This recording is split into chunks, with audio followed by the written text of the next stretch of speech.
그렇죠? 사업 기간은요. 지금은 이제 대토로 받은 땅들은요, 여러분들이 사업 방식을 이제 정하게끔 돼 있어요. 여러분들이 정하는 거예요. 단독으로 땅을 받은 사람들은 그냥 단독으로 하면 돼요. 우리은행 단독으로 땅 주차장 금지 받았다 그랬잖아요. 그 사람들은 우리은행 단독으로 개발할 거고요. 대부분의 여러분들은 공동으로 하게 됩니다. 혼자 땅을 확보를 못했으니까. 그럼 공동으로 할 때는 공동 명의로 해서 조합 형태로 사업을 하는 방식이 있고요. 두 번째는 리츠로 하는 사업 방식이 있습니다. 이건 선택하는 거예요. 근데 공동으로 하는 방식은 보다는 리츠가 여러 가지 혜택이 많기 때문에 굳이 공동으로 할 이유가 없어요. 제가 봤을 때는. 리츠는 일단 법인세 100% 감면 혜택이 있습니다. 그리고 전매가 가능한 게 리츠만 가능합니다. 엄청난 혜택이죠. 전매가 가능하다는 거는. 전매가 가능하다는 건 좋은 이유가 내가 그냥 다른 사람한테 팔 수 있다 라는 것도 있지만, 두 번째는 절세를 할 수 있는 방법입니다. 절세. 왜냐면 전매가 가능하기 때문에 여러분들 이름으로 댔는 거를 10억을 한 사람이 10억을 대투해서 10억을 배당받잖아요. 그러면 이 세율이 고세율이에요. 소득세를 내야 되는데 엄청 세율이 비싸죠.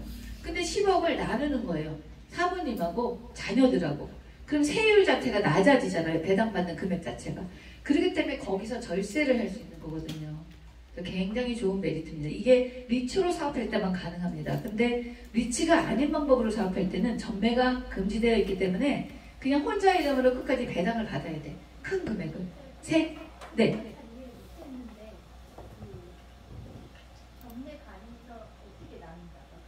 전매가 가능하죠? 그러면 매매나 증여도 전매거든요? 증여도 전매에 해당해요.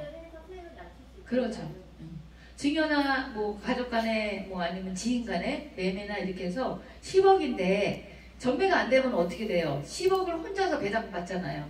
그럼 높잖아요. 소득세 구간이. 근데 10억을 나눠요. 식구 넷이서. 2억 5천씩.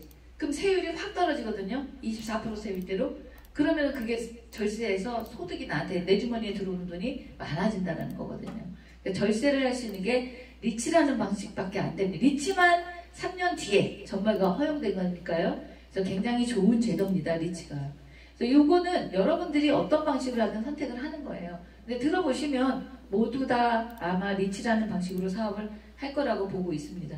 그래서 오늘은 이 리츠에 대해서 조금 설명을 드리자면, 원래 리츠는요, 대한민국에 수백 건 수천 건의 리츠 사업이 이루어지고 있어요. 대한민국에. 근데 리츠는 뭐냐면 어떤 부동산을 하나 정해요.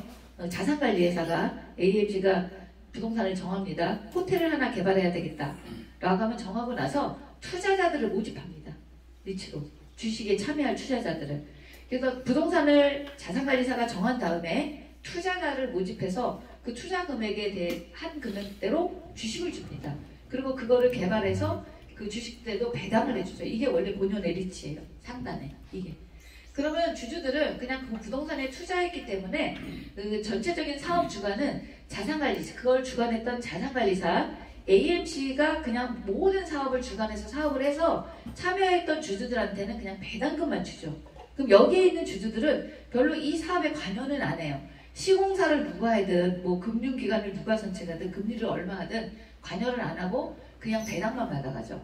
그런데 하단에 대토보상 리츠는 기존의 리츠에다가 우리 대토보상을 접목시켜 준 거예요. 국토부가. 그러니까 여러분들이 대토로 땅을 받았는데 투명하고 안전한 시스템으로 개발을 하라라고 해서 대토보상 리츠라는 대토보상을 리츠에 접목할 수 있게끔 법정 하나를 부동산 투자해서법 26조 3항을 하나 만들어준 거예요. 수용민들을 위해서.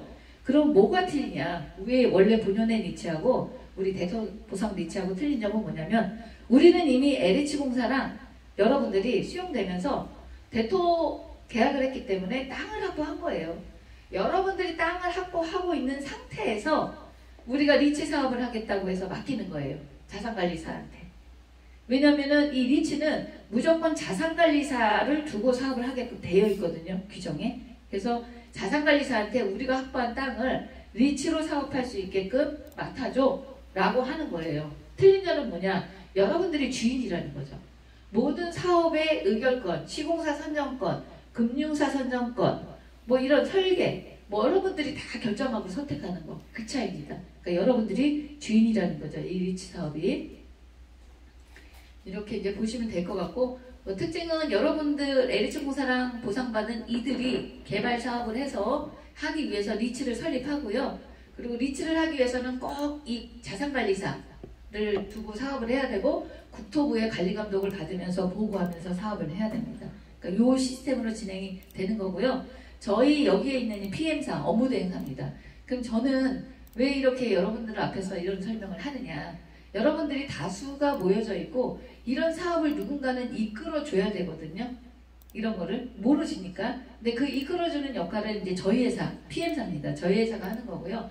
지금 1년 전부터 대토보상 신청하고 계약할 때부터 저희 회사는 여기에 들어와서 일을 했고요. 지금 이제 이런 설명들을 하면서 땅 받을 때 되면은 여러분들끼리 뭉쳐야 돼요. 뭉쳐서 땅을 같이 받아야 되고 누군가는 PM사를 선정을 해야 됩니다. 그때 저희 회사를 선정해 주세요. 저희 회사가 이런 회사입니다. 라는 이제 이미지를 지금 계속 저희는 팔고요. 저희 회사를 홍보를 하는 겁니다. 이런 서비스를 지금 하는 거예요. 여러분들한테. 그래서 이런 PM사가 필요할 겁니다.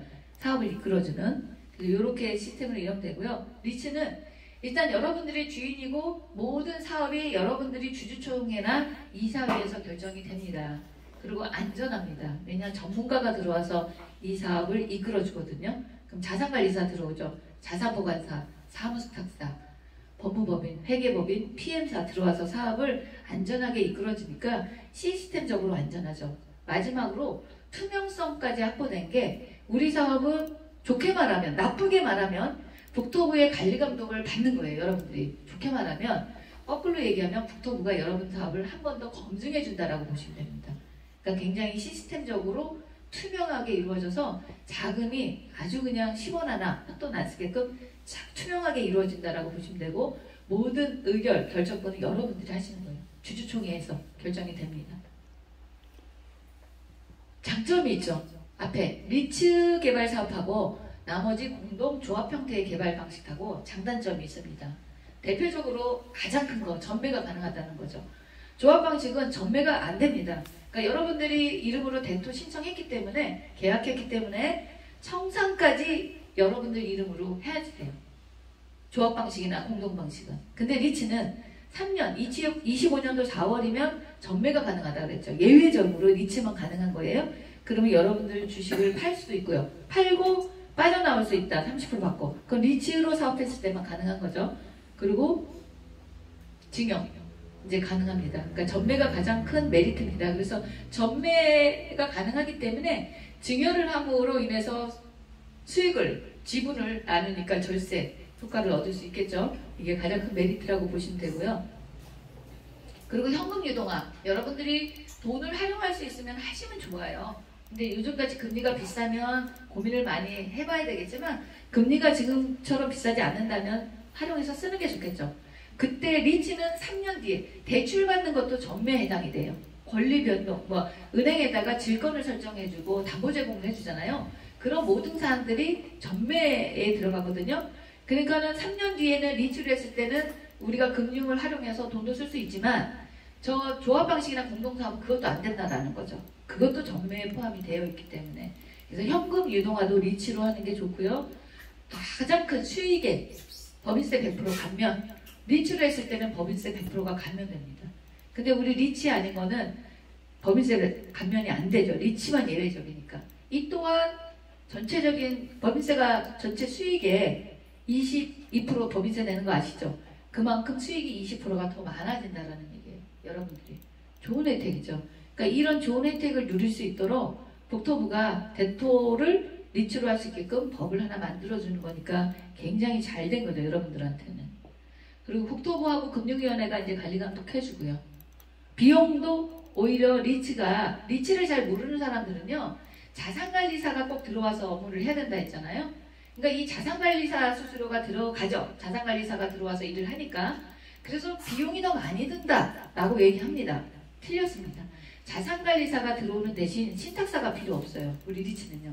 신탁수수료가 안 들어가죠. 근데 리츠로 안 하면 거꾸로 꼭 신탁사를 두고 사업을 하게끔 되어 있어요. 그럼 거기에 신탁수수료가 들어가요. 그래서 비용이 더 많이 들어간다는 얘기도 틀린 얘기라고 보시면 되겠습니다. 여기는 실질적으로 리치를 한 사례를 제가 이제 캡처해서 온 거예요. 그러면 리치 하는데 진짜로 리치가 사업이 진행이 된 게 있느냐. 8건 국토부에 등록된 게 있고요. 여러분들이 이거 이제 사진 찍어서 여러분들이 국토부 사이트 리치 정보 시스템에 들어가서 검색해 보세요. 이거 다 나와 있는 자료들입니다. 이 회사들이. 대한민국에서 대토로 땅 받아서 리치로 사업한 현장들이에요. 근데 대토로 받은 땅들은 수십 건을 받았죠. 수십 건을 받았는데 리치로 된 건 8건밖에 없어요. 그럼 여기서 지주님들이 질문을 하세요. 리치가 그렇게 좋다고 하는데 왜 8건밖에 안 됩니까? 라고 질문을 해요. 그것도 이해 안 가죠. 그거는 왜 그러냐면 이유가 있어요. 그동안에 사업지들은 앞에 제가 말씀드렸듯이 대토보상 계약할 때부터 선지급이라는 걸 받은 현장들이 많이 있었다 그랬잖아요. 그런 현장들은 리치 사업이 안 돼요. 처음부터 그들은 선지급을 여러분들한테 받게 하면서 자기네들이 미리 그 PM 수수료도 빼가고 이런 목적으로 선지급을 여러분들한테 권하거든요. 그러다 보니까 그런 사람들은 리치로 할 수가 없죠. 그래서 전부 다 그런 식으로 사업이 진행이 됐기 때문에 리치에 대한 사업했던 사례들이 별로 없는 거예요. 많지 않아요. 다시 말하면 리치를 해본 회사들도 많지 않다는 거예요. 거꾸로 얘기하면. 그러면은 저희 회사는 위에 박스 있죠. 1번하고 8번. 이게 이제 저희 회사가 리치를 한 실적입니다. 그러니까 저희 회사는 처음부터 대토보상 제도가 처음 생기면서부터 리치라는 사업을 해왔다는 거죠. 계속 리치를 권장하고. 근데 지금은 이렇게 가고 있어서요. 지금은 전부 다 리치로 이제 많이 권장하는 편입니다. 그래서 앞으로는 이제 리치로 사업하는 현장들이 많이 나타날 거예요. 3기 신도시들은. 여기는 이제 리치로 4번까지는요. 리치로 해서 청산까지 다 끝난 현장들이에요. 5번부터 8번까지는 이제 진행 중이어서 아직 청산이 안 된 현장들이죠. 리치로. 그럼 청산이 된 현장들 4개의 수익률표를 제가 보여드리려고 하는데 사업기간을 한번 참고해 보세요. 사업기간이 13년도죠. 시작해서 14년도 그리고 13년도 이렇게 사업기간이 13년도에 시작을 했어요. 이때는 뭘 얘기하냐면 경기가 안 좋았을 때 사업을 했어요. 지금과 같은 경기라고 보시면 될 것 같아요. 아파트 미분양 나고 경기 안 좋았을 때 사업했을 때 수익률입니다. 배당 수익률인데 원금 포함해서 배당한 거죠. 230%, 250, 60%, 290% 나와 있죠. 원금 포함이니까 100%는 이제 원금이라고 보시면 돼요. 그 수익률은 130%, 160%, 190%가 있을 거예요. 그러니까 경기가 안 좋아도 이 수익률이 한 100% 이상, 평균 150% 정도는 나왔다는 거를 결과로 보실 수 있을 거예요. 중간에 호원 평택 고덕신도시 수익률 350%짜리 하나 있죠. 얘는 왜 이렇게 많이 나왔냐. 사업기간 보세요. 18년도. 가장 경기가 좋았을 때 사업을 했기 때문에 수익률이 이렇게 많이 나오는 거예요. 그러니까 경기가 좋을 때 우리가 사업을 하는 거하고 경기가 좀 안 좋고 금리가 높을 때 사업하는 거하고가 이 수익률 차이가 나는 거예요. 상품은 다 여러분들이 했던 상업용지, 오피스텔 이런 거예요. 그러니까 상업용지인데 오피스텔이 가능해서 이제 오피스텔이랑 접목해서 했던 현장도 있고요. 올상가로 했던 현장들도 있고 이렇게 이제 비슷합니다. 자산관리사를 꼭 두고 해야 된다 했잖아요. 그럼 자산관리사는 믿을 만한 회사냐? 국토부에 등록되어 있는 회사들이 있어요. 44개, 좀 몇 개 더 늘어났거든요. 요 중에 아무나 여러분들이 선택하시면 돼요. 자산관리를 해줄 우리 자산관리사를. 그럼 그 회사들은 보시면 다 믿을 만한 회사들입니다. 금융사들이 많고요. 신탁사들이 많아요. 여기는 LH공사도 들어있어요. 그래서 이 중에 우리가 원하는 자산관리사를 뭐 일 잘해주고 비용 싸게 해주고 이런 회사를 선정해서 우리가 쓰면 됩니다. 제가 3년 뒤에 전매 가능하다고 그랬죠. 아까 현행법은 대토보상 계약일로부터 3년이 돼야 우리가 전매가 가능합니다. 근데 좋은 소식이 있어요. 1월 4일입니다. 23년도 올 초 1월 4일날 국토부가 발표를 하나 했어요. 어떤 발표냐면 3년간 주식 전매 금지가 되어 있는 걸 대토 리치 3년간 제한이 되어 있는 걸 리치 산업 활성화를 하기 위해서 1년이나 2년으로 단축하겠다라는 발표를 했습니다. 국토부에서. 그래서 지금 아마 법안 발의해갖고 통과시키려고 진행하고 있고요. 제가 이제 국토부에 물어보니까 늦어도 올 연말 안에는 통과가 될 거라고 얘기를 합니다. 그러면 기존에는 땅 받아서 대토보상 계약하고 나서 이 3년간 이제 처분을 못하죠. 그런데 지금 이거를 기간을 단축시키려는 거죠. 1년에서 2년 사이로. 1년이 될지 2년이 될지 아직 모르겠어요. 어쨌든 단축이 될 것 같고, 근데 2년으로 떨어지면 지금이랑 똑같은 거예요. 왜냐하면 우리는 이미 1년이 지나왔으니까. 근데 만약에 1년으로 단축이 된다라고 하면 우리는 3년이 아니라 1년만 더 있으면 전매가 가능한 거죠. 그래서 좋은 소식도 올 수 있을 것 같아서 현재는 3년 뒤에 전매가 가능하지만 2년 뒤에 전매가 가능할 수도 있다. 이런 걸 염두에 두시면 될 것 같습니다.